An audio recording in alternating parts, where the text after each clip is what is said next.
Bonjour frères et sœurs, un nouveau système pour vous rejoindre, une petite vidéo. Tout d'abord, je vous lis l'Évangile. Évangile de Jésus-Christ selon saint Luc. En ce temps-là, au cours du repas, chez un chef des pharisiens, en entendant parler Jésus, un des convives lui dit « Heureux celui qui participera au repas dans le royaume de Dieu. » Jésus lui dit « Un homme donnait un grand dîner et il avait invité beaucoup de monde. À l'heure du dîner, il envoya son serviteur dire aux invités « Venez, tout est prêt. » Mais ils se mirent tous unanimement à s'excuser. Le premier lui dit « J'ai acheté un champ et je suis obligé d'aller le voir. Je t'en prie, excuse-moi. » Un autre dit « J'ai acheté 5 paires de bœufs et je pars les essayer. Je t'en prie, excuse-moi. » Un troisième dit « Je viens de me marier et c'est pourquoi je ne peux pas venir. » De retour, le serviteur rapporta ces paroles à son maître. Alors, pris de colère, le maître de maison dit à son serviteur « Dépêche-toi d'aller sur les places et dans les rues de la ville, les pauvres, les estropiés, les aveugles et les boiteux, amène-les ici. » Le serviteur revint lui dire « Maître, ce que tu as ordonné est exécuté, et il reste encore de la place. » Le maître dit alors au serviteur « Va sur les routes et dans les sentiers, et fais entrer les gens de force, afin que ma maison soit remplie, car je vous le dis, aucun de ces hommes qui avaient été invités ne goûtera de mon dîner. » Acclamons la parole de Dieu. Louange à toi, Seigneur Jésus. Et voici, frères et sœurs, la méditation de ce jour. Heureux celui qui prendra son repas dans le royaume de Dieu.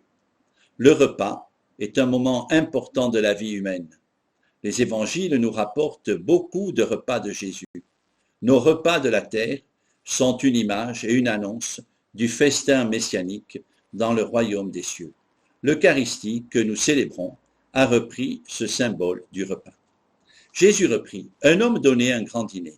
Voici que ce matin, Dieu invite et je suis l'invité. Vous êtes les invités.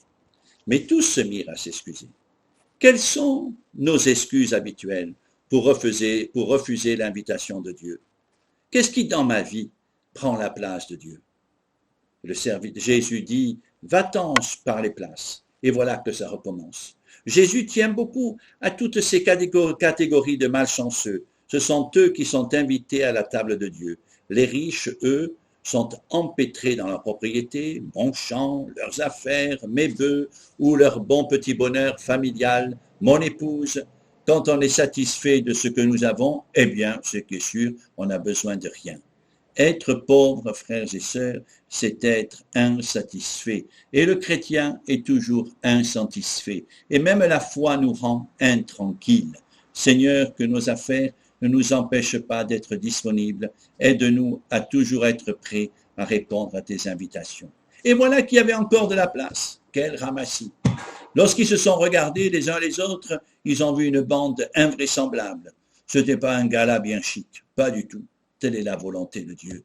Tel est le dîner offert par Dieu.